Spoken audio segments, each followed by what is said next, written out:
Saludos, sean cada uno de ustedes bienvenidos a la sesión número 5 del programa de Introducción al Debate Académico para la Práctica Educativa, dirigido a funcionarios de UGEL y DRE. Los saluda Felipe Centeno y vamos a tener una sesión bastante productiva y que creo que va a ser de mucha utilidad para todos aquellos que deseen dedicarse al debate y que deseen promover el pensamiento crítico entre sus estudiantes. Bien, comencemos entonces con lo que vamos a ver el día de hoy. El día de hoy vamos a hablar sobre el entrenador de debate. Vamos a trabajar qué es un entrenador de debate, cómo se desarrolla, cómo se desenvuelve y básicamente cuáles son sus principales funciones. En segundo lugar, vamos a hablar de la gestión académica del equipo, ya que es muy importante que para poder dar los primeros pasos dentro de debate seamos nosotros conscientes de qué es lo que tenemos que conocer antes de poderlo enseñar. Y en último lugar vamos a hablar sobre la adjudicación de debate, es decir, la forma en que nosotros decidimos qué equipo debería ganar un debate. Esto con el fin de que los entrenadores sean capaces de otorgar feedback y generen crecimiento en los estudiantes. Bien, entonces comencemos con el perfil del entrenador de debate. Em, para poder hablar del perfil del entrenador de debate, antes tenemos que hablar sobre la conformación de un equipo. La conformación más completa que tenemos de un equipo es la siguiente. Como sabemos, estamos dentro del ámbito escolar, del ámbito educativo, y entonces tendremos alumnos y entrenadores. En el caso de los alumnos, podríamos dividirlo en tres. El primer grupo importante es el equipo que se dedica a competir en las distintas competencias, torneos, etcétera.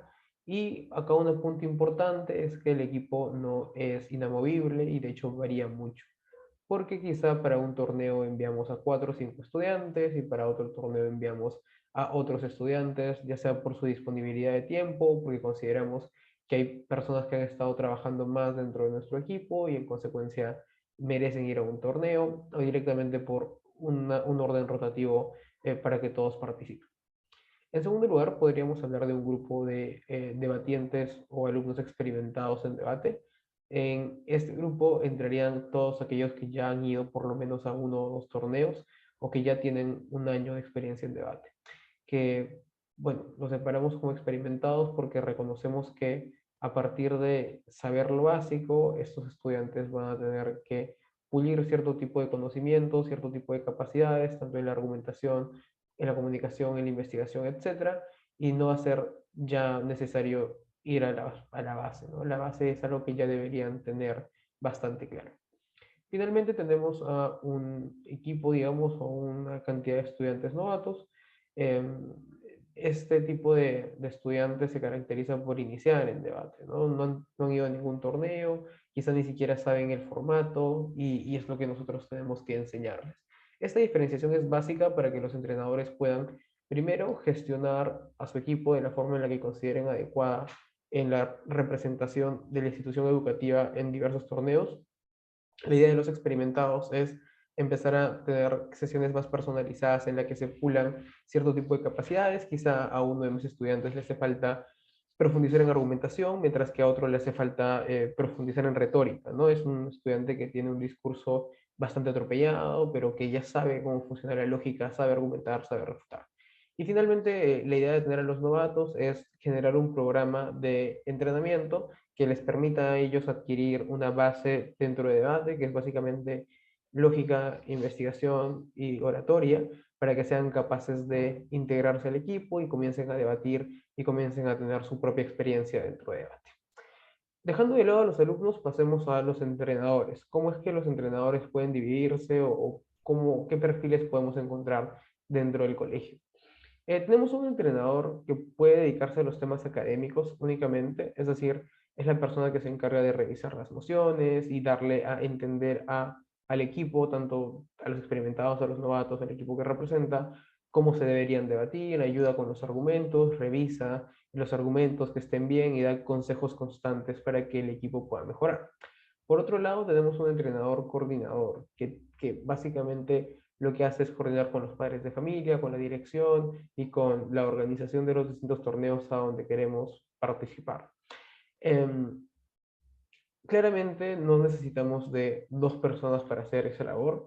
Es ideal que eso suceda para que así cada una pueda centrarse en lo que le corresponde. Sin embargo, con el conocimiento de que la mayoría de colegios no logra tener un personal tan amplio, normalmente es solo una persona quien se encarga de ambas cosas, tanto de coordinar todo el tema logístico y de eventos de los estudiantes, como del lado académico. Entonces, durante el taller vamos a estar observando cómo es que podemos nosotros acelerar el tema académico para tenerlo ya medianamente planteado, y los temas de coordinación terminan por ser ya muy personales, diría, o muy específicos de cada una de las instituciones, ¿no? Habrán algunos que tengan que trabajarlo directamente con dirección, otros que tengan que trabajarlo quizá con alguna secretaría dentro del colegio, etcétera. Vamos a cubrir las partes básicas. Sin embargo, durante este taller nos vamos a dedicar a reconocer el contenido académico básico que los entrenadores deberían tener para poder eh, empezar con la gestión de un equipo de debate. Bien, entonces, lo primero que habría que contestarnos es quién puede ser entrenador de debate. Y la respuesta es cualquiera, en realidad. Ser entrenador de debate no es, digamos, algo que pueda tomar un tiempo excesivo. De hecho, dentro de didáctica ya venimos varios años ofreciendo el servicio de capacitación en entrenamiento de debate o de equipo escolar. Y hemos tenido tanto alumnos universitarios de distintas carreras, como profesores, como auxiliares, etc.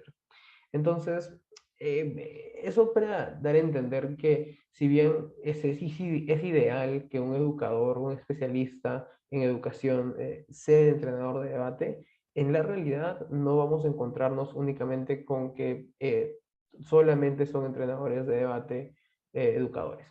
En primer lugar, hay que reconocer que es el perfil ideal, entonces los educadores en general van a formar parte de quienes pueden o son entrenadores de debate.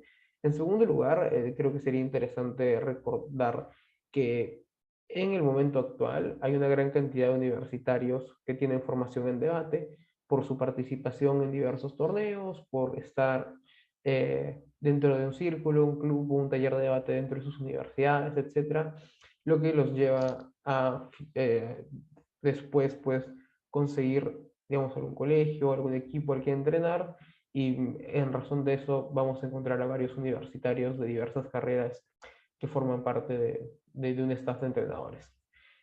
Además, podemos decir también que hay alumnos con formación en debate, es decir, lo que sucede quizá en algunos otros colegios es que los mismos estudiantes que se han formado en debate a una edad más temprana, cuando están en cuarto o quinto de secundaria, comienzan a entrenar a su propio colegio, ¿no? Entonces, dentro de la realidad vamos a encontrar tanto educadores, universitarios y hasta incluso alumnos escolares que se dedican a ser entrenador de debate. Sin embargo, hay que precisarlo definitivamente, ser entrenador de debate es un trabajo serio y es un trabajo que requiere una especialización, que requiere una cantidad de conocimientos adquiridos y después reforzados constantemente con cada una de las participaciones que tenemos en los torneos, y en consecuencia lo ideal no es que sean universitarios con formación en debate ni alumnos con formación en debate, sino lo ideal es lograr que los educadores puedan acercar esta herramienta del debate a sus estudiantes de la forma más responsable posible y con la mayor especialización posible. Ahora, ¿qué caracteriza a los entrenadores, ¿no? Los entrenadores se caracterizan, diría yo, por cuatro cosas. En primer lugar, tienen un conocimiento general más amplio que específico. ¿Esto qué quiere decir? Cuando nosotros somos entrenador de debate, nos vamos a enfrentar a una cantidad de emociones que probablemente excedan nuestro conocimiento específico. Es muy probable que la mayoría de ustedes sea especialista en un área, ¿no? Puede ser el área de matemáticas, puede ser el área de comunicación, etcétera, y es pues por su misma especialización que ignoren una gran cantidad de información ajena a esa especialización. Entonces, lo que requerimos de un entrenador de debate es que no conozca las cosas de forma específica, sino que las conozca de forma amplia, que sepa de todo un poco, porque es muy probable que a las emociones a las que se vaya a enfrentar sean emociones de todo tipo.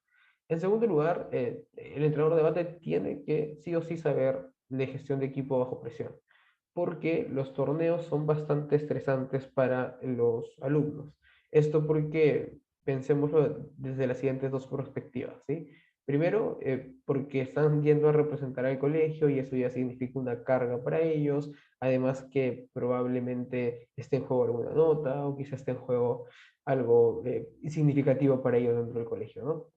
Pero en segundo lugar, la actividad de debate es una en la que los estudiantes ponen su propio razonamiento y su capacidad para defender sus propias ideas dentro de una mesa de juego en donde pueden perder. Y esa preocupación por perder dentro de algo que se supone demuestra o podría mostrar qué tan inteligente eres, los somete a una presión fuerte, ¿no? No digo que necesariamente que seas bueno en debate significa que seas una persona súper inteligente, pero esa relación se suele hacer cuando uno es estudiante. Entonces, la gestión bajo presión de los entrenados va a ser muy importante. En tercer lugar, conocimiento de lógica y argumentación. Esto es vital y es que si bien podemos entender, por ejemplo, qué es una opinión, cómo sustentarla, qué es un texto argumentativo, un ensayo argumentativo, y podemos nosotros tener nociones básicas de cómo se estructura un argumento, el entrenador en debate tiene que conocer lógica y argumentación de forma más rigurosa. Tiene que manejar algunos conceptos básicos, otros no tan básicos. Esto lo vamos a cubrir en la parte específica en la que hablemos de contenido, pero definitivamente algo que caracteriza a los entrenadores de debate es que tienen que tener un conocimiento, digamos, un poco específico en lógica y argumentación.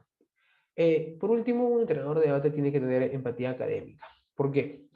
Sucede que muchas veces vamos a encontrarnos emociones con las cuales no estamos de acuerdo en absoluto y que probablemente tengamos posturas muy marcadas, ¿no? Sea porque eh, pertenecemos a alguna afiliación religiosa, pertenecemos a alguna afiliación política, ideológica, etcétera, y quizá la emoción en particular reta nuestros valores y reta nuestro conocimiento, reta nuestros intereses, y eso puede llegar a generar un sesgo, ¿no? Un sesgo de no hay forma de defenderlo desde la oposición, no hay forma de defenderlo desde la proposición. Un entrenador debe ser empático con un pensamiento disidente y tiene que ser capaz de ponerse en los zapatos de las personas que no están de acuerdo con su propia postura para poder argumentar a favor e en contra de diversos temas. Entonces, la empatía académica y el reconocimiento de que existen argumentos racionales por parte de otros seres humanos ajenos a nosotros y ajeno que no comparte mis valores y mis convicciones es importante, y la capacidad de entenderlo es mucho más importante para poder transmitirle eso a los estudiantes. Bien, explicado esto, ya más o menos tenemos claro hacia qué se orienta un entrenador de debate, más o menos qué características tiene y qué debería hacer. En esta parte de las etapas de un torneo vamos a detenernos para entender más o menos cuál es la labor principal del entrenador de debate. El entrenador de debate lo que va a hacer es buscar torneos a los cuales los estudiantes puedan ingresar. Esta etapa quizás hace unos años era más complicada porque existía muy pocos torneos, pero de ahora en adelante, de hace ya unos 4 o 5 años diría yo, los torneos han comenzado a difundirse más y con la pandemia han incrementado tremendamente. Entonces ya no es tan complicado encontrar algún torneo, ¿no? Pero sí, el entrenador va a tener que observar los torneos que existen en el mercado y decidir uno por sobre otro, dependiendo de los criterios que el entrenador quiere utilizar. En segundo lugar, va a tener que generar la preparación de los estudiantes. Esta preparación implica la lectura de emociones, el debate, etcétera. Vamos a, en un segundo, desarrollar las herramientas que van a ayudar a la preparación. En tercer lugar, van a tener que estar en la participación de los estudiantes, es decir, acompañarlos ronda tras ronda para que ellos se sientan seguros, para poder darles más feedback y para poder lograr una buena un buen performance por parte de sus estudiantes. Eh, por último, va a generar una retroalimentación, porque sí o sí va a ser necesario que los estudiantes entiendan que cometen errores y que cometen aciertos, y que con cada una de sus participaciones existe una mejoría en su performance, ¿no? En lo que están haciendo dentro de debate, que es básicamente argumentar y persuadir a un jurado. Entonces, sí, esa es la ocupación principal del entrenador. Claramente podemos decir que algunos colegios no necesariamente buscan el tema competitivo, sino que quieren la preparación de los estudiantes para que tengan un conocimiento más amplio de la realidad nacional e internacional, etcétera. Entonces, y quizá no tener el ámbito competitivo hace que el entrenador de debate se tenga que ya no desarrollar en el tema de un torneo y la participación del torneo, pero sí en la preparación de los estudiantes para poder enfrentarse a emociones y utilizar el debate como una herramienta de enseñanza-aprendizaje. Lo que nos lleva a nuevamente la idea de la retroalimentación, que es básicamente tratar de pulir y corregir los errores que pueden cometer los estudiantes por el hecho de estar aprendiendo. Entonces, con esto podemos cerrar el apartado del entrenador de debate y del perfil. Comprendemos quiénes pueden ser, qué características tienen y cuál es la ocupación principal que deberían tener. Pasemos entonces a cómo se gestiona el equipo. Como lo adelanté en la presentación, dentro de este taller vamos a cubrir sobre todo la parte académica, porque digamos, las partes logísticas nuevamente son muy particulares, pero de todas maneras vamos a hablar de ellas en la medida de lo posible. Bien, comencemos con la gestión del equipo y cómo seleccionamos a un equipo. ¿Quiénes deberían entrar en debate? ¿Quiénes deberían formar parte de esta selección de alumnos que van a recibir clases del entrenador de debate? ¿Y cómo logro que ellos estén dentro de una aula de clases de debate, ¿no? En primer lugar, hay que invitar a estudiantes para debatir y hay que invitarlos a todos, porque un error común que se comete dentro de debate y debate escolar, y sobre todo años anteriores, es que se piensa que un alumno bueno en clases es un alumno que también se va a desempeñar de una manera excelente o buena dentro de debate. Esto es probable, sí, es muy probable que un alumno riguroso con sus notas y que se exija para probar todo y que esté bien en clases sea bueno en debate. Sin embargo, no excluye que alumnos que no son tan rigurosos ni exigentes con sus métodos en, en, en debate, perdón, en sus clases regulares sean malos en debate. Entonces hay que darle la oportunidad a todos porque probablemente alguno de los estudiantes que no es brillante dentro del aula de clases pueda hacerlo dentro de debate y por tanto invitar a la mayor cantidad de estudiantes va a ser importante. Sin embargo, esto no quiere decir que absolutamente todos van a dedicarse a debate, ¿no? Probablemente dentro de nuestro equipo, al iniciar seamos 20, 25 y tal, y eso va a comenzar a reducirse. ¿Por qué va a reducirse? Porque debate es una actividad que no le interesa a todos y es muy natural que los estudiantes comiencen a ir por sus intereses, ¿no? Entonces, la reducción de la gente que está dentro de debate no es algo que debería asustarnos, es algo que debería indicarnos quiénes son parte del equipo con el que vamos a trabajar y simplemente trabajar con lo que tenemos y tratar de mejorar a este equipo. En segundo lugar, algo importante para seleccionar a un equipo y que esa selección se mantenga en el tiempo es crear o institucionalizar un círculo, club o taller de debate, dependiendo de las necesidades que tengamos y dependiendo de cuáles sean nuestros objetivos. Cada una de estas figuras nos puede ayudar a tener un equipo constante y además conocimiento tanto de la dirección y la gestión con los padres de familia para que los estudiantes puedan acercarse a las clases, etcétera. Es muy importante esto en el sentido en el que el equipo se involucre dentro de la institución educativa para recibir mayor atención. ¿Cómo podemos generar esa atención y cómo podemos hacer que al final esta institucionalización sirva de algo, ¿no? Lo que se estila es trabajar debate y que los logros de nuestros equipos sea la publicidad dentro de las instituciones, es decir, se busca generar un factor diferenciador con otra oferta educativa a partir de las clases de debate.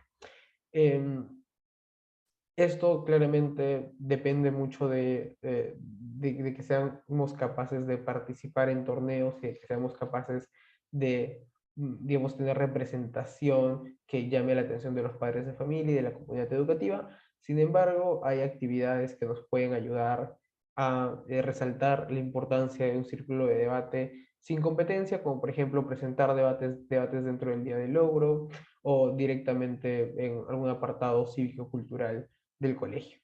Por último, es importante tener sesiones abiertas, es decir, No todo debate, no siempre debate va a tener que ser cerrado. Probablemente algunas personitas que no han estado tan interesadas en debate al inicio porque no les llamaba la atención, van a querer acercarse después cuando vean a sus amiguitos estar en debate y no sé, que faltan a clases, que van a un torneo, que conocen más cosas, que se crea una comunidad entre los estudiantes de debate. Entonces, probablemente quieran acercarse y nunca deberíamos decirles que no, porque ellos no han llevado el taller desde el inicio, ¿no? Tener las puertas abiertas permite que ellos puedan integrarse y en el momento adecuado estas personas van a recibir la capacitación que necesiten para poder formar parte del club, círculo, taller oficialmente y que luego puedan competir también de par a par con sus compañeros, ¿no? Entonces, para empezar la selección de debate, yo diría que esas tres cosas son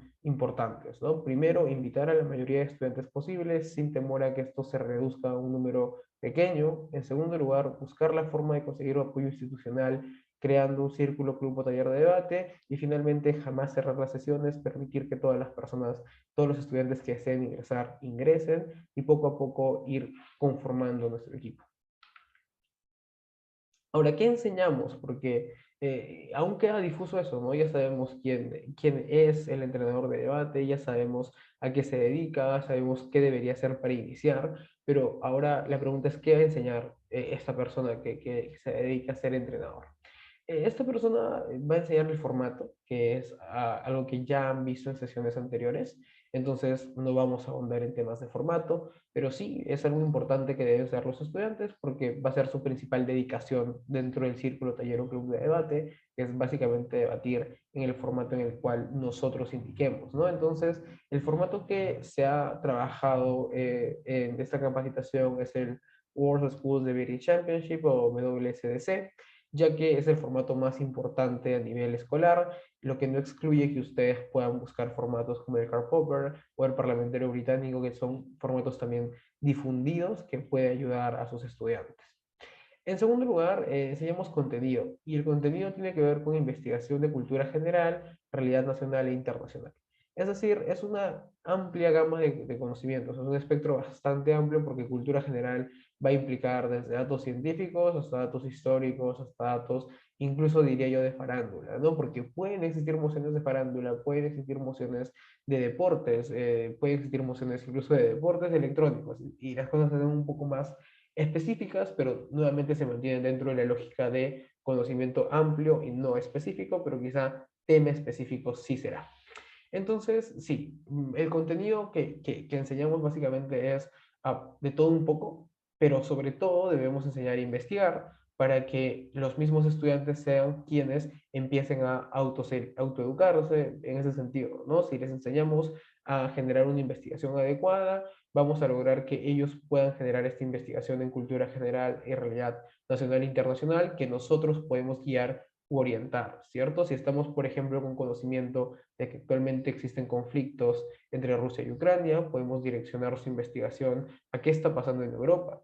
Si conocemos, por ejemplo, los problemas que tiene Rusia con Europa relativos a sus gasoductos, podemos direccionar esa investigación también. Si conocemos los conflictos que pueden existir en Estados Unidos por los tiroteos escolares, porque salieron en las noticias, entonces podemos direccionar la investigación de nuestros estudiantes hacia ese tipo de instancias de información para lograr cubrir una gran cantidad de información. Finalmente enseñamos argumentación, diría yo que enseñamos lógica directamente, pero claramente con sus matices, ¿no? Recordemos que debate busca la persuasión, entonces sí, enseñamos lógica, pero seleccionando ciertos ítems que nos van a servir para lograr que nuestro equipo sea más persuasivo. Entonces, en esencia, esto es todo lo que enseñaríamos. Vamos a ir desglosando cada uno de estos puntos a mayor profundidad para que quede más claro, pero sí, enseñamos formato, contenido y argumentación. Bien, contenido, investigación. ¿Cómo yo puedo generar investigación? ¿No? Recuerden que la idea dentro de la lógica que estamos buscando dentro de debate es generar autonomía. ¿Autonomía en qué sentido? En el sentido de que mis estudiantes sean capaces de comprender las emociones, pero además sean capaces de generar argumentos. Entonces, lo que tengo que hacer es direccionar la investigación a que ellos generen esa autonomía. ¿no? Yo tengo que explicarles, obtengan este conocimiento para que luego lo utilicen en la creación de argumentos para defender una postura. Por ejemplo, si tenemos una moción que va sobre el Frente de Liberación Popular de Tigray, ¿no? Esta facción rebelde que está en Etiopía. Probablemente no sepamos mucho, probablemente sepamos un poco más, y es muy probable que los estudiantes desconozcan siquiera de la existencia de este conflicto, ¿no? De este conflicto étnico-político. Entonces, nosotros podemos buscar alguna moción en Internet, podemos crear nuestras propias mociones, que ya también se ha visto en anteriores sesiones, y lo que podemos lograr es que los estudiantes volteen la mirada por un momento, por una semana, por unos días, al conflicto de Tigray y que después generen su propia opinión para poder defender un lado de la moción. Claramente, como entre ambos los dos lados hay un contraste sobre los pros y contras de la moción y en tanto ellos pueden generar su propia opinión. Sin embargo, la idea sería que ellos puedan hacer ese proceso de buscar la información, encontrarla, recopilarla y luego utilizarla en la creación de argumentos. ¿Cómo puedo lograr esto? ¿No? Hay dos formas que deberíamos tomar en cuenta. En primer lugar, es información que debería estar organizada para ser utilizada dentro de discursos. Esto quiere decir que la forma en la que vamos a lograr que los estudiantes hagan todo este proceso es el debate en sí mismo, porque si los separamos en equipos y les decimos, tú estás a favor de que se de, por ejemplo, un Estado casi independiente de la región de Tigray, tú estás en contra de que esto suceda. Excelente, los estudiantes van a tener que buscar información para luego dar una opinión sustentada, ¿no? Entonces, la información que ellos están extrayendo tiene que ser información que se organice de forma casi lista para dar un discurso. Entonces, ellos van a tener que encontrar la forma de recordar una cantidad de información, van a tener que saber tomar notas, podemos generar un acompañamiento en cada una de estas instancias. Hay técnicas para esto, pero si entramos en detalle, este taller sería infinito, pero lo que tienen que saber es que básicamente la información que van a organizar nuestros estudiantes debe estar lista para dar un discurso. En segundo lugar, hablemos de un archivo, ¿no? La idea de ir archivando caso por caso, moción por moción, que los chicos van investigando. Acá ya podemos nosotros explayarnos en otro tipo de métodos, como por ejemplo pedirles un ensayo argumentativo, pedirles diapositivas, pedirles resúmenes, etcétera. Podemos pedir varias cosas. Ya depende de nuestra gama de herramientas y también depende de la creatividad que tengamos, ¿no? Podemos pedir infografías, podemos pedir mapas mentales, etcétera. Pero lo importante va a ser que la organización de la información esté dentro de un archivo, que tenga un índice que permita al estudiante reconocer en qué parte de su archivo está cada uno de los temas que está investigando, ¿no? Esto con el fin, nuevamente, de que sean capaces de crear argumentos. Bien, ahora, ¿qué información deberían tener los estudiantes para que esto sea efectivo? En primer lugar, deberían tener la información de un ciudadano promedio informado. ¿Qué es un ciudadano promedio informado? Esta es una terminología que también está presente en la filosofía ética, pero dejando eso de lado, habría que centrarnos en cómo funciona el debate. Un ciudadano promedio informado es una persona que conoce de todo un poco y es consciente de la realidad nacional e internacional. Por ejemplo, un ciudadano promedio informado reconoce quién es el presidente de su país y el presidente quizá de Estados Unidos. Entonces, en el momento en el que alguien mienta sobre esa información, se va a dar cuenta de que es una mentira. Y ya está, conoce la realidad y entiende la realidad, ¿sí? Entonces, normalmente se suele caracterizar al ciudadano promedio informado como una persona que tiene una lectura de diarios y conocimiento de los titulares, es decir, si estuvo en Estados Unidos en algún momento los titulares sobre el tiroteo escolar, el ciudadano promedio informado debe saber que Estados Unidos tiene un problema con el tiroteo escolar. Si es una noticia sostenida, por ejemplo, que hay amenazas de lanzar bombas nucleares por parte de Rusia, entonces el ciudadano promedio informado reconocerá que existe esta amenaza. Pero además es alguien que sabe de historia nacional y universal, ¿no? Conoce los procesos históricos más importantes del mundo, probablemente sepa cómo funcionaron o cómo se desarrollaron las guerras mundiales, cómo se desarrollaron las conquistas, las independencias, etc. Entonces, sí, es una persona que conoce bastante, ¿no? Más allá del promedio, digamos, es un ciudadano promedio informado, pero es un promedio alto, tiene un conocimiento vasto sobre la realidad que lo rodea y la historia de la misma. Bueno, partiendo de esta idea del ciudadano promedio informado, deberíamos intentar que nuestros estudiantes sean ese ciudadano promedio informado, que sean personas que tengan la lectura de diarios y conocimiento de los titulares, y además historia nacional y universal de los diversos temas, ¿no? Desde los temas quizá más cercanos a lo que se enseña en el colegio, como pueden ser los procesos históricos de las guerras mundiales, hasta quizá temas un poco más alejados, como por ejemplo historia de la ciencia, que también puede ser importante para los debates, dependerá de cuáles sean nuestros intereses. Am, ¿Qué información también deberían saber los estudiantes? Y nosotros podemos direccionar esa información a partir de una división temática. Esta división puede incluir cosas que queremos relevantes porque no lo tienen o no pueden obtener esta información de otro lado, o cuestiones que queremos relevantes porque es lo que más manejan los chicos. Arte, por ejemplo, economía, historia, movimientos sociales, organismos internacionales, serían los cinco, digamos, puntos con los que normalmente se empieza porque cubren varias aristas del conocimiento general, pero además porque es la variedad que nos presenta no necesariamente es algo de lo que los chicos y chicas dentro de un equipo conocen, ¿no? Normalmente no se suele hablar de arte dentro de las instituciones educativas, o si se habla de arte es muy poco, entonces que conozcan más sobre cómo funciona el mundo del arte, la historia del arte, es un plus bastante importante. Los temas de economía, que si bien se tocan, quizá no se estudian a profundidad, este es un momento donde se puede profundizar.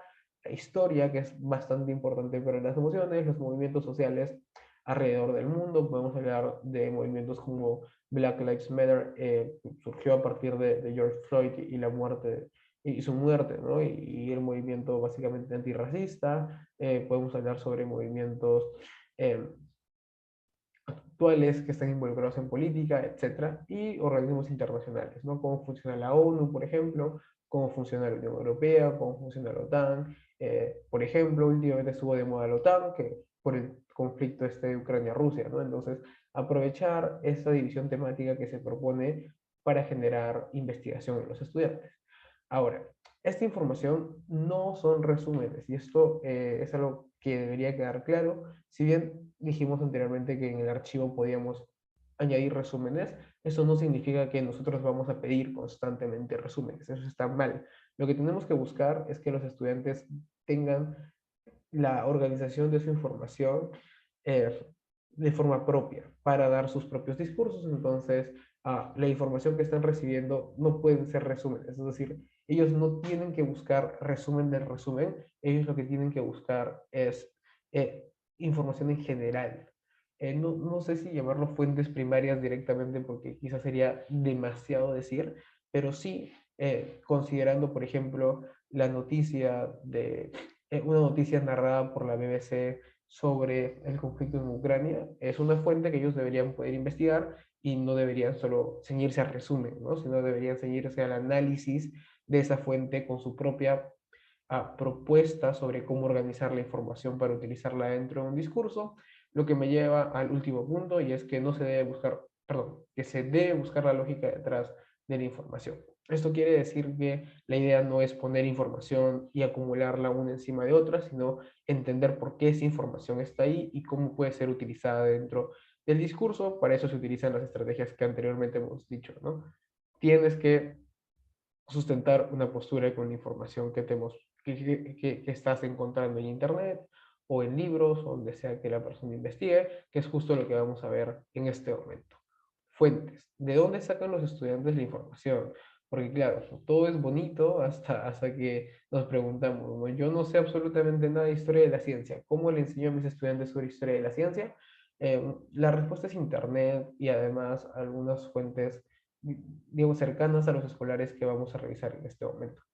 Acá hay una serie de canales que creo que pueden ayudar. Son canales en su mayoría bastante interactivos que pueden permitir tanto a los estudiantes como a los docentes empaparse de temas diversos.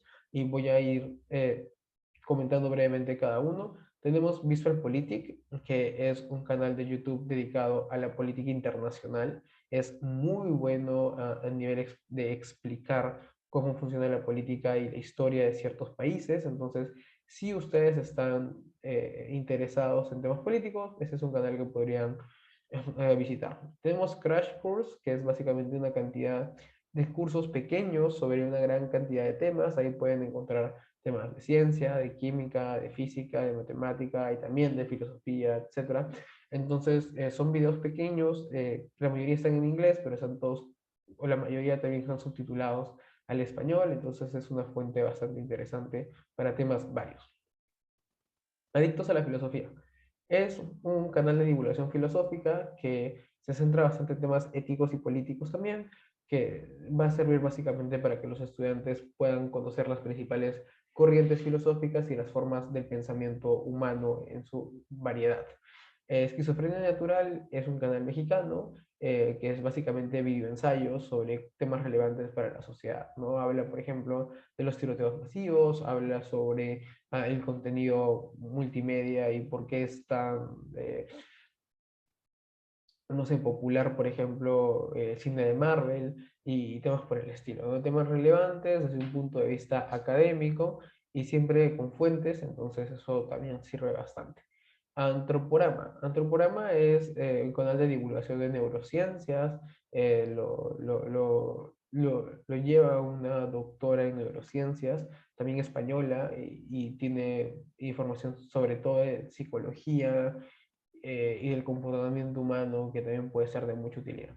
Historia del Perú. Historia del Perú es un canal dedicado a la historia del Perú, que sube videos pues, relativos a historia del Perú, pero también está en TikTok. De hecho, se lo acaba de crear, entonces por ahí, si desean, podrían también buscarlo. C de Ciencia es otro canal español que básicamente habla sobre ciencia, avances científicos y tecnológicos que pueden ser de utilidad para emociones relativas a ciencia. Estas fuentes obviamente no son las únicas, pero son las que yo he utilizado y las que he notado que mis estudiantes ven y consumen recurrentemente.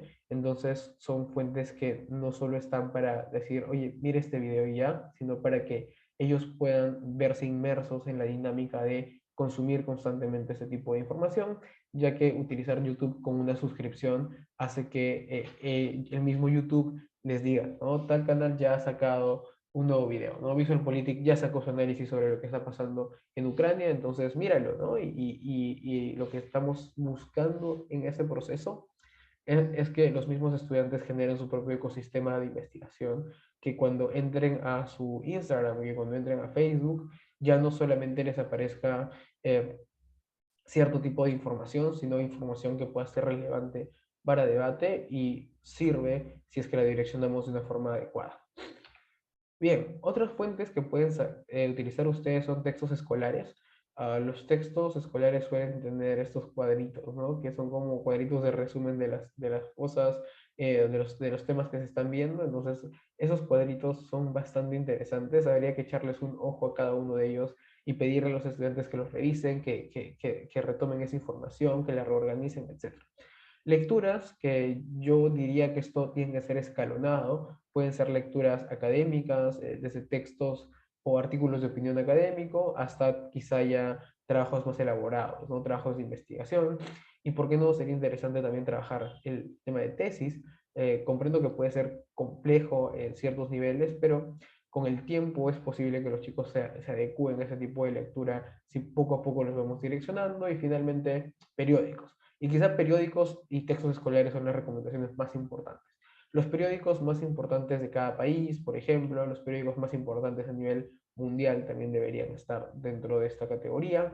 Y básicamente la idea es que se acostumbren a recibir información eh, reciente, ¿sí? Por eso el texto escolar, ¿no? Que claro, cuando yo llego al colegio y me dicen que vamos a tocar el tema de no sé, la conquista del Perú ya es un tema reciente y nuevo, o sea, no me refiero reciente en orden cronológico, sino reciente en orden lógico, ¿no? Porque llegó al colegio, abrió el profesor pidió que se trabaje el tema de la conquista, entonces es reciente para ellos. Y claro, el tema de los periódicos es reciente en sentido cronológico, ¿no? Información nueva que vayan añadiendo constantemente a sus cerebritos. Bien, hasta el momento creo que ya hemos visto qué tipo de información es, cómo organizar esta información y de dónde lo puede extraer. Lo que vamos a ver a continuación son las dinámicas que uno puede utilizar para que los estudiantes se vean inmersos en la investigación y reconozcan una gran cantidad de información. La primera dinámica es muy sencilla, que es básicamente la de compartir una noticia. Sirve bastante. Se le pide a cada estudiante que seleccione una noticia y cuando llegamos a clases la comparte. Esto de acá puede evolucionar a formas distintas de compartir la noticia. En un segundo paso a ello, pero quiero leer estas dos bullets que tenemos en la diapositiva para entenderlo bien. Primero, escoger a un alumno por sesión para que comparta una noticia. La idea es eso, sencillo. Yo le digo a, por ejemplo, a Diego, Diego, ¿le podrías por favor buscar una noticia sobre am, Myanmar en el BBC? Entonces la buscará, la leerá y le hará un resumen para exponernos a todos, ¿no? Una exposición sencilla, no tiene por qué pasar de los 5 minutos. Y la idea sería seleccionar hechos relevantes, segunda ballet, y pedir a los estudiantes que compartan la información que han encontrado. Es decir, podemos tanto hacerlo libre como escoger la noticia de tu interés o esta noticia en particular. Va a depender de lo que nosotros querramos hacer. ¿Cómo puede evolucionar esto? Ya no necesariamente puede ser en una sesión de clase, sino esto lo podemos llevar al periódico mural del colegio. Entonces, entramos en una actividad no competitiva que nos permite generar valor del círculo de debate de cara a la institución y cómo este periódico mural va a ser visto por los padres y genera mayor interacción dentro del colegio y además es una estrategia para que los estudiantes aprendan, ¿no? Pero también esto puede evolucionar a los grupos de Facebook. Entonces, en el grupo de Facebook de debate podemos compartir nuestra noticia, podemos hacer una pequeña infografía y colocarla ahí, podemos hacer una pequeña infografía y mandarla a nuestro grupo de WhatsApp, etcétera. Entonces, esto puede ir evolucionando y utilizando las diferentes tecnologías que pueden o no tener a la mano los estudiantes para lograr un mejor aprendizaje y sobre todo lograr esta idea de inmersión del estudiante dentro de la experiencia del debate, que es básicamente encontrar en el mundo real información relevante para generar la autonomía, ¿cierto? Para que puedan entender las emociones y generar argumentos a partir del entendimiento de estas emociones. Segunda forma, y la segunda forma de generar ese contenido es usar las explicaciones de las clases. Es decir, recordemos que los estudiantes están en constante adquisición de información y una forma de que esta información pueda ser retenida digamos, con mayor cantidad de tiempo, o sea, que tenga información de largo plazo, es que rememoren y evoquen el conocimiento anterior. Entonces, tratemos de averiguar si están, qué están viendo en ciencias sociales en este momento, qué están viendo en historia, en religión, en medio ambiente, etcétera, con el fin de que dentro de debate podamos lograr evocar ese conocimiento. Si, por ejemplo, en ciencias sociales están viendo, no lo sé, la independencia de de las distintas colonias africanas, ¿no? Entonces lo que podemos hacer es buscar emociones que estén relacionadas con eso, darles esa emoción y probablemente los chicos digan, ah, esto ya lo vi en clases y tendrán mayor facilidad para encontrar información, pero también mayor facilidad para entender la emoción y generar sus argumentos. Entonces, esta idea de evocar dentro de debate los temas que se están viendo en el colegio no solamente refuerza lo aprendido, sino que además genera como mayor interés por parte del estudiante, ¿no? Cuando siente que está haciendo un trabajo, pero que vale por dos, se sienten más recompensados y eso es bueno. Otra técnica que se puede utilizar para difundir esta información de la realidad nacional e internacional es el discurso de primer orador. ¿Sí? El discurso de primer orador lo que puede hacer es lograr explicar una problemática grande en pocos minutos, ¿no? Recuerden que este primer orador del formato World Schools Debating Championship, que su misión principal es plantear los argumentos de su equipo y explicarle al juez o al panel de jueces cómo están entendiendo la moción, cuál es la problemática detrás de la moción. Entonces, lo que se puede hacer es lo siguiente. Primero, entregar una moción a un estudiante y pedirle que grabe un video o un audio explicando un discurso de primer orador con 2 argumentos completos. Se les puede pedir a los alumnos que envíen las fuentes de las cuales extraen información si queremos ser más rigurosos con la información que estamos pidiendo, pero la dinámica es muy sencilla. Le damos una moción y le pedimos que haga un discurso de primer orador. Esto también puede evolucionar de igual manera que las noticias, ¿no? Le podemos pedir quizá que se comparta este audio por WhatsApp para que los demás también lo puedan escuchar y tal. Le podemos pedir que sea un video que se pueda colgar, por ejemplo, en Facebook, y de esa manera vamos generando investigación porque ese estudiante buscando información para sustentar su postura y la comparte con el grupo y el grupo empieza a conocer más sobre este tema. El último punto que les podría alcanzar para poder generar una investigación exitosa es invitar especialistas, porque hay que reconocer que no somos especialistas en todo y que probablemente existan emociones que escapen tanto de nuestras áreas de interés como de nuestras áreas de expertise. Entonces, cuando algo nos desborda, no hay que tener miedo de invitar a otras personas a que nos ayuden. Pueden ser profesores del mismo colegio, especialistas en otras áreas, pueden ser colegas, pueden ser docentes en universidades, todo va a depender de cómo gestione cada uno de ustedes eh, esta invitación.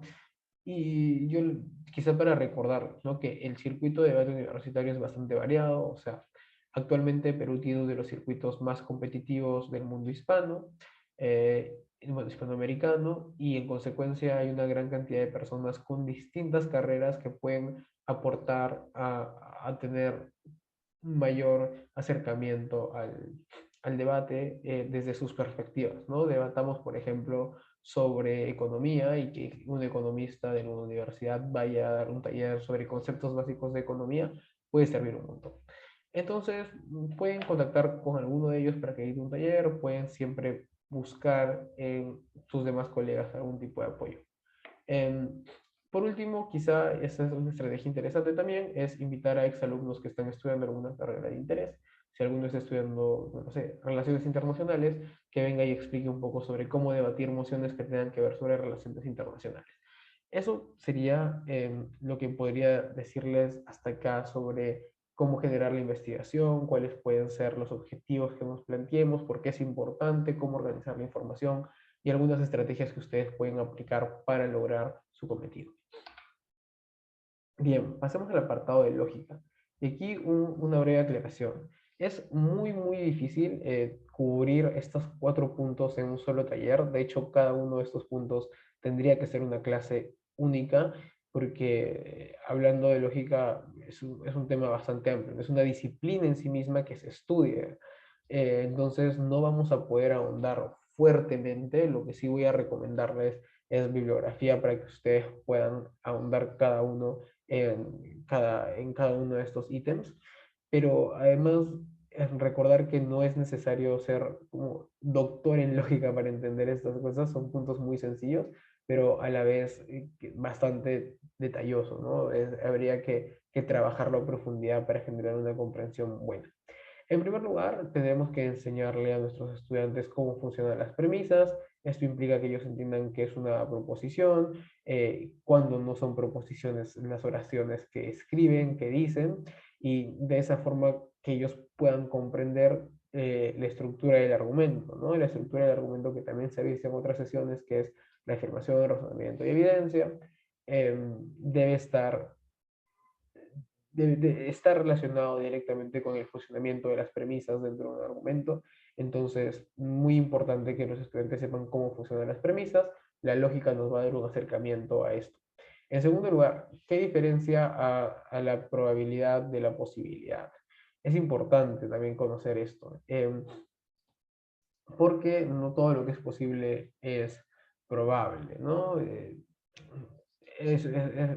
Digamos, la forma más sencilla de entenderlo y cuando los estudiantes lo comprenden, se van a dar cuenta que el debate trata de aumentar la posibilidad de mi argumento, más allá de si es probable o no es probable. Tercero, ¿cómo funciona una inferencia? Para que básicamente comprendan el proceso que tiene que ocurrir el proceso mental que tiene que ocurrir para que las premisas deriven en una conclusión. El entendimiento de esto es básico en el sentido en el que cuando comprenden cómo unir las ideas para lograr ese clic, esa inferencia lógica dentro de la persona que los está escuchando, van a ser capaces de, uno, mejorarlo y dos, atacarlo en el caso de la refutación. Finalmente, quizá el punto más sencillo es qué es una falacia, explicarles la función de una falacia y enseñarles a reconocer falacias y a denunciar falacias para que ellos logren tener discursos más persuasivos. Es básicamente esto, en resumen, lo que debería componer las partes de lógica dentro de debate. Sin embargo, no se limitan a ello, pero es lo básico que se debería saber para lograr tener oradores que sepan a lo que se están enfrentando. ¿De dónde puedo sacar esta información? Dos recomendaciones muy puntuales. La primera es Ganar Debates, una guía para debatir con el estilo de Campeonato Mundial Universitario de Debate de Stephen L. Johnson, traducido por Juan Manberti. Este libro es un clásico del mundo del debate y es un libro muy sencillo de leer. Si bien está orientado al Campeonato Mundial Universitario de Debate, altamente recomendado en los capítulos en los que habla de argumentación y donde explica ciertos tipos de argumentos, explica formas de argumentar y ahí se van a dar cuenta de la función que tienen las premisas, los temas lógicos, las diferencias, etcétera. Va a ser de bastante utilidad que ustedes lo puedan leer. Es un libro bastante sencillo y accesible. De hecho, acá les dejo el link porque siempre ha estado de libre acceso, ¿no? Por otro lado, tenemos Introducción a la Lógica de Irving Copy y Carl Cohen. Lo que necesitamos acá es básicamente los capítulos 1 y 4, que son los capítulos en donde se plantean la definición de una premisa, una proposición, la diferencia lógica, qué es un argumento, esquemas argumentativos. Si bien todo el libro tiene un montón de información que quizá para debate ya nos parece, digamos, excesiva, esos dos capítulos tendrían que ser fundamentales para que los entrenadores entiendan un poco sobre lógica y puedan transmitírselo a sus estudiantes. Bien, entonces ya hemos cubierto la parte del contenido, yo creo que de forma suficiente como para iniciar dentro del debate. Claramente si uno desea profundizar en qué contenido, cómo organizo las clases, cómo crear un syllabus, debería especializarse más, pero lo básico lo hemos cubierto. Ahora vamos a hablar un poquito sobre la preparación para un torneo y cómo es que los estudiantes deberían enfrentarse al torneo y cuál es la labor del entrenador. Sí, lo primero que quiero que notemos es que la constante es el entrenamiento y la excepción la competencia. ¿Por qué esto lo digo? La idea es que los estudiantes comprendan que están en constante preparación y que cada uno de los entrenamientos, cada uno de los debates que se puede tener con sus propios compañeros representa una oportunidad de aprendizaje vital y que si ellos la dejan de lado están perdiendo su tiempo. Entonces, tener la mentalidad de la constante es el entrenamiento y la excepción la competencia les permite a ellos entender que siempre están preparándose para competir, pero que no siempre están compitiendo y eso genera no solo dinámicas de compañerismo, porque al final son un equipo, sino el hábito de siempre estar entrenando. Bien, ¿cómo nos preparamos? En primer lugar, tenemos que preparar las emociones con tiempo. Y esto es muy importante. Muchas veces a los entrenadores, sobre todo nuevos, se les pasa el tema de las emociones muy rápido. Piensan que una emoción se puede preparar en un solo día, lo que es posible, pero complicado. Y probablemente es una emoción que no va a estar bien preparada. Recuerden que son temas nuevos muchas veces para los estudiantes que tienen que investigar, que tienen que verse inmersos en el mundo de cada una de esas emociones para poder debatirla de forma adecuada. Entonces, yo recomiendo fuertemente que todos debatan por lo menos una vez cada emoción. De esa forma podemos asegurarnos que ellos ya han tenido la experiencia de enfrentarse a sus propios argumentos, de enfrentarse a los argumentos contrarios, de idear respuestas y dar refuerzos a sus argumentos y de todas maneras es una ayuda bastante grande que va a jugarles muy a su favor cuando participen de algún torneo. Tercero, tienen que incrementar las horas de entrenamiento progresivamente días antes del torneo. Eh, Normalmente lo que se suele hacer es que una semana antes de un torneo los chicos se reúnen a diario para lograr terminar de ver todas sus mociones y tal, pero sobre todo se reúnen a diario para lograr una mejoría como, eh, digamos, más veloz, ¿no? Cuando uno está en constante entrenamiento de debate, es probable que se le ocurran más argumentos de forma más rápida, el cerebro se adecua a estar, digamos, en modo debate y encuentras respuestas a refutaciones de forma mucho más sencilla. Y eso depende de la cantidad de horas que los alumnos le dediquen al debate y finalmente hay que distribuir el trabajo. Muchas veces sentimos como entrenadores, y creo que es un error común, que como nosotros estamos a cargo del equipo, nosotros somos quienes deben decirles cómo hacer la moción número uno, qué argumentos tienen que ingresar y no. Eso está mal. Lo que tenemos que hacer es justo lo contrario, decirles y darles libertad a los estudiantes para que ellos planteen sus propios argumentos, nosotros direccionemos en parte, pero dividamos el trabajo. Digamos, el entrenador en el momento en el que está preparando un equipo para el torneo se vuelve uno más del team y les dice, ok, yo les traigo información sobre esta moción. Obviamente escogemos la moción que creemos que se les va a hacer más complejo encontrar información y ya somos parte del equipo, ¿no? Porque Juan va a tener que investigar la moción 3 y Pepe la moción número 1. Entonces yo voy a investigar la moción número 2, que yo escojo con anterioridad porque sé que se les va a hacer difícil encontrar esa información y por tanto distribuyo el trabajo es menor para cada uno de ellos, pero siguen trabajando, utilizando las estrategias que hemos utilizado, que hemos visto en el tema de la investigación. Esa es básicamente la preparación que tenemos para un torneo y lo último que vamos a ver dentro de este taller es adjudicar un debate. ¿Cómo adjudicamos un debate y por qué nos importa? Bien, nos importa porque si la preparación para un torneo es que estén debatiendo constantemente, ¿de qué sirve que los estudiantes debatan una y otra vez, si no tienen o no reciben un feedback que pueda hacer que ellos entiendan mejor sus errores y puedan corregirlos y además entiendan sus aciertos y puedan mantenerlos o mejorarlos? Para eso, un entrenador debe saber adjudicar un debate, que no es otra cosa que juzgar un debate. Bien, entonces, ¿qué es juzgar un debate? En sencillo, es dar un ganador, ¿cierto? Lo que estamos buscando es que los estudiantes, perdón, es que después de que termine un debate, el entrenador diga, gana proposición, gana oposición. Pero dar esa respuesta es bastante sencilla y quizás no nos da mucha información útil para este taller. Entonces, una respuesta más útil es la siguiente: rastrear y comprender la evolución de los argumentos presentados. Eso es juzgar un debate, ¿sí? Lo que tenemos que hacer es entender que dentro del debate se están discutiendo ideas simples o complejas, pero que evolucionan, que en el primer discurso que planteé, el primero de proposición, es A, y cuando se termina todo ese debate, esa proposición A es A más B más C más D menos F menos X menos lo que sea. ¿Por qué? Porque es un proceso constante de construcción del argumento y de destrucción mediante refutación, ¿cierto? Por eso es un debate. Entonces lo que tengo que hacer es comprender cómo eso evoluciona y al final de todo el debate, qué es lo que queda de ese argumento, cómo lo entiendo y si es suficiente para persuadirme a mí de que ha ganado al otro equipo o si no lo es, ya ha perdido ante el otro equipo.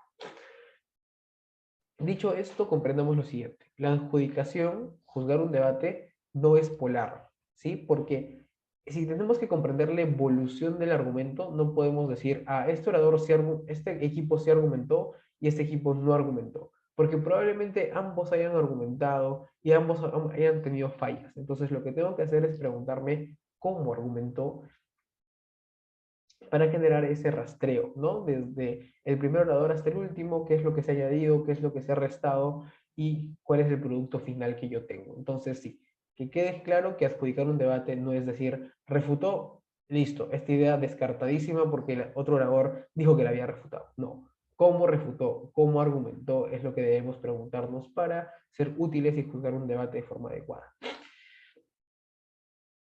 Bien, dicho esto, hay dos principios que se cumplen dentro de debate, que es básicamente el principio de no intervención y el principio de ciudadano promedio informado. Expliquemos cada uno de ellos. El principio de no intervención tiene que ver con no completar las explicaciones de los debatientes, ni sus argumentos, ni sus refutaciones, ninguna explicación. Sí, de lo que se trata entonces, juzgar un debate o adjudicar un debate es que en la medida de lo posible, evaluar las intervenciones en sí mismas. Piénselo de la siguiente manera. Si uno de sus estudiantes en un examen de matemática se le plantea un problema, ¿no? Y el estudiante llega a plantear las operaciones, pero nunca termina las operaciones. Para llegar a la respuesta final le faltaban dos sumas y esas dos sumas no las hace. Sería injusto que ustedes agarren su lapicero y decir, bueno, llegó hasta las últimas sumas, simplemente vamos a ponerle un check, vamos a contarlo como que lo hizo bien, porque llegó a las sumas finales, aunque no hizo las sumas finales. Ya. Eso no estaría bien. En debate es exactamente lo mismo. Un orador puede plantear varias conclusiones que quizás no son las conclusiones mejor sustentadas, puede plantear varios razonamientos y quizás nosotros conocemos cómo completar esos razonamientos, cómo hacer que esas conclusiones se sustenten mucho mejor.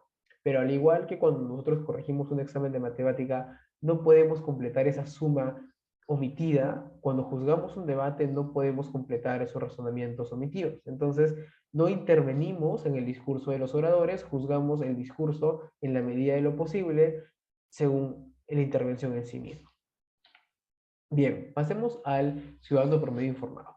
Este principio tiene que ver con no usar el conocimiento específico para valorar los argumentos. Es decir, si un orador se equivoca, por ejemplo, en dar la fecha de la independencia de un país y yo, por alguna razón, sé que esa fecha es errónea, no le voy a restar puntos necesariamente por eso, sino que comprenderé que fue como un error, que no afecta tanto a la información, ni a la argumentación, ni a la lógica de sus ideas. Esto tiene que ver con datos muy, muy específicos, ¿sí? No quiero decir que cualquier mentira tenga que ser aceptado. Como hemos visto, el juez, que es un ciudadano promedio informado, es una persona que sabe de su realidad, es consciente de lo que está pasando en el mundo y está del promedio alto, ¿no? Es de las personas que conoce bastante, entonces no se va a dejar mentir, pero también va a reconocer la razonabilidad de la información. Si se equivoca, por ejemplo, en un porcentaje que no eran 15% de desnutrición de niños en un país, sino eran 21, ese 6% realmente va a afectar toda la construcción lógica que ha dado los oradores. En debate asumimos que no va a afectar a toda su construcción lógica y que lo que debemos valorar más es la construcción lógica de los oradores. Entonces, ¿qué es un ciudadano promedio informado y cómo debe entenderse dentro de la adjudicación o en el momento en el que nosotros juzgamos debates? Un ciudadano promedio informado es una persona razonable que se va a dejar persuadir por proposición u oposición según la razonabilidad y la argumentación de cada uno de los equipos. En segundo lugar, conoce el contexto actual, sabe qué está pasando en el mundo y no se deja mentir. Y además está dispuesto a aceptar cualquier postura que esté bien sustentada y no vaya contra hechos universalmente conocidos.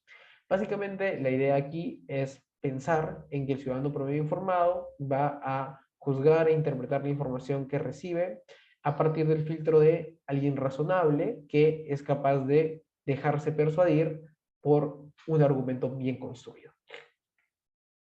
Finalmente, ¿cuáles son los criterios de evaluación? Porque claro, hemos explicado qué es adjudicar, hemos explicado qué principios deben regir esa adjudicación y aún nos falta explicar cuáles son los criterios. ¿Qué pesa dentro de la argumentación? ¿Qué pesa dentro del debate? Voy a explicar que estos criterios no es todo lo que deberían saber para poder juzgar un debate, pero es lo mínimo que deberían saber para poder dar un veredicto. Para hacerlo de una forma, digamos, mucho más rigurosa, hay preparaciones enteras de adjudicación. De hecho, cada uno de los torneos que existe siempre suele tener un taller de adjudicación, aunque nunca es suficiente, pero recuerden que juzgar un debate es una tarea compleja porque implica evaluar la evolución de ideas, de discursos que están pasando uno tras otro, entonces probablemente sea complicado para cualquier persona dar un veredicto que sea el mejor siempre, pero hay directrices que nos pueden ayudar a que ese veredicto lo sea. Entonces, esas directrices son el contenido, el estilo y la estrategia. El contenido debería ser valorado en un 40%, el estilo en un 40% y la estrategia en un 20%. Ahora voy a explicar qué es cada uno de estos contenidos, ¿sí? Bien, el contenido trata sobre lo que se presenta, ¿sí? Es decir, si no estamos hablando sobre cómo lo presenta, sino sobre la información particular que el orador está presentando. Segundo, evalúa la calidad del contenido. Cuando nosotros juzgamos el contenido, no estamos juzgando si es que la fecha es correcta, sino estamos juzgando si ese contenido está analizado de forma clara dentro del debate y si es útil al momento de plantear su conclusión. Es decir, si es que los nexos lógicos entre las premisas y la conclusión están relacionados por un mismo eje temático. Tercero, cubre argumentos, refutaciones, contenido de puntos de información y sus respuestas. Lo que estamos buscando es entender la calidad del análisis del orador. La pregunta es, ¿faltan nexos lógicos en el discurso o está lógicamente bien estructurado? ¿Hay una afirmación, hay una explicación, hay ejemplos de conclusión de su discurso o simplemente son afirmaciones sueltas. El análisis que hagan los oradores es parte del contenido. También juzga la calidad de los ejemplos. ¿Es un ejemplo ampliamente aplicable o es un caso particular? ¿Es un caso generalizado o es una experiencia personal? Validamos más los casos o los ejemplos ampliamente aplicables porque consideramos que están dentro de la mayoría de escenarios posibles, entonces ese debate se ganaría en la mayoría de escenarios posibles. Cuarto, incluso si el material no es explícitamente mencionado como refutación, puede ser responsivo al material de la oposición, puede ser un problema de estilo, pero el contenido debe ser considerado. Es decir, nosotros tenemos que evaluar el contenido en función de cómo éste se adapta a responder a la cámara contraria, no solamente en el caso de la oposición, sino también en el caso de la proposición, comprendiendo que el contenido está en constante interacción por la idea de la evolución del argumento. En tanto, lo que tenemos que hacer es entender que ese material puede responderse uno con otro sin necesidad de que los oradores lo mencionen de esa manera, y cuando estemos juzgando un debate hay que estar atentos y escuchar, anotar y señalar cómo es que el material ofrecido por un orador puede contradecir, refutar el material de otro orador, y a partir de esa refutación, de esa contradicción, logremos explicar quién gana el debate. Por último, si un argumento de refutación es débil o está mal desarrollado, en general se tomará como un contenido débil. Es decir, nosotros lo que estamos buscando al final es quedarnos con el contenido fuerte. Y el contenido fuerte es lo que persuadiría a un juez, a un ciudadano promedio informado, y por tanto, cuando estamos escuchando, habría que preguntarnos qué es lo más fuerte que está diciendo este equipo para ver si me llega a persuadir o no. Vayamos al estilo. El estilo también vale un 40% y tiene 3 puntos de explicación. Uno, trata sobre cómo es presentado el contenido, componente importante de debatir online, mientras que algunos de los aspectos del buen estilo en persona son difíciles de juzgar online, los componentes principales como inteligibilidad y persuasión permanecen como principales. ¿Qué quiere decir esto? Si ya en el contenido vimos cuál era el fondo del discurso, ahora veremos la forma del discurso. La forma del discurso implica todo el tema del manejo corporal, el manejo de la voz, el manejo del auditorio. Sin embargo, como estamos en épocas online aún, en realidad lo que se está haciendo es centrarnos en el componente de inteligibilidad y persuasión, es decir, qué tanto se le puede entender al orador con las palabras que está utilizando y qué tanto persuaden las palabras que está utilizando, ¿no? Si tiene un léxico amplio, si está utilizando precisión léxica de forma adecuada, etc. Segundo, hay muchas variantes del buen estilo. Considera si el discurso dejó una buena impresión más allá de la calidad de la argumentación o la estrategia. Esto tiene que ver con que no hay un solo estilo de debate que sea el que todo el mundo debería de seguir, sino esto va más allá de un modelo, sino busca entender si la forma personal en la que un orador habla es capaz de transmitir todo lo que tiene que decir el contenido. Esto tiene que ver con acentuar ciertas palabras, marcar pausas, etcétera, pero eso no quiere decir de ninguna manera que exista una única forma de tener un buen estilo, sino que mientras cumpla con el objetivo de transmitir el contenido de buena forma, está haciendo un buen estilo. Por último, un mal estilo usualmente carece de inteligibilidad y persuasión en la argumentación, puede incluir murmurar, gritar o hablar muy rápido. Ese puede incluir hace referencia a qué? A que lo que consideremos ruido dentro del discurso, lo que consideremos como una obstrucción entre el emisor y el receptor, va a disminuir la calidad del estilo del orador. Finalmente, vayamos a la estrategia, ¿sí? La estrategia trata sobre por qué el contenido es dicho, es decir, por qué un orador comienza a hablar sobre economía y no empieza a hablar sobre sociología. ¿Quién toma esa decisión y por qué la ha tomado en ese momento? Es la suma de decisiones que toma un equipo para ganar el debate. ¿Qué puede incluir? Incluye la interpretación y relevancia del caso, es decir, incluye cómo han comprendido la emoción y qué comprenden que tienen que probar para ganar ese debate.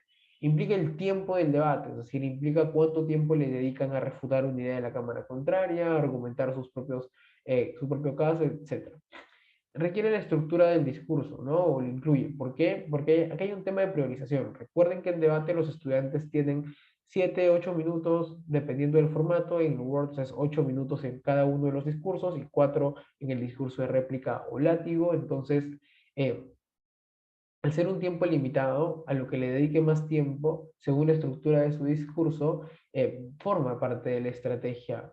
Además, la estrategia tiene que ver con la consistencia entre argumentos y discursos, es decir, los argumentos particulares que cada uno de los oradores está explicando, tanto de forma responsiva o refutativa y reconstructiva de su propio caso, de sus propios compañeros, tienen que ser coherentes, consistentes entre sí, y entonces uno tomará la estrategia de no refutar algo cuando considere que no va en contra de su caso, y cuando haga la refutación también tiene que ser consistente porque no va a refutar a su anterior orador.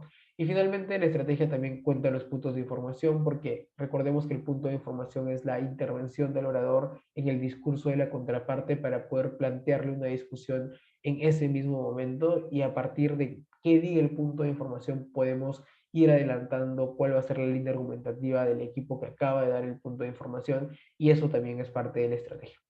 Sí, estas categorías son importantes, como se menciona acá, mejorar la estandarización si pensamos sobre las mismas líneas y le ponemos el mismo peso a cada una. Facilidad para explicar a los equipos, ayuda a guiar nuestras propias ideas mientras se delibera. Esta guía que les estoy dando no es una guía definitiva, es lo que se utiliza a nivel mundial del World Schools Debating Championship. Sin embargo, siempre esto está en constante mejoría y están siempre afinando cada uno de estos criterios. Yo tendría que decirles de forma bastante responsable que utilicen esto como una estructura que debería guiar su fallo de quién gana y quién pierde, pero no es taxativo. O sea, no es como 40% de contenido, siempre estilo 40% y estrategia 20%, sino, o sea, no es una sumatoria de puntaje.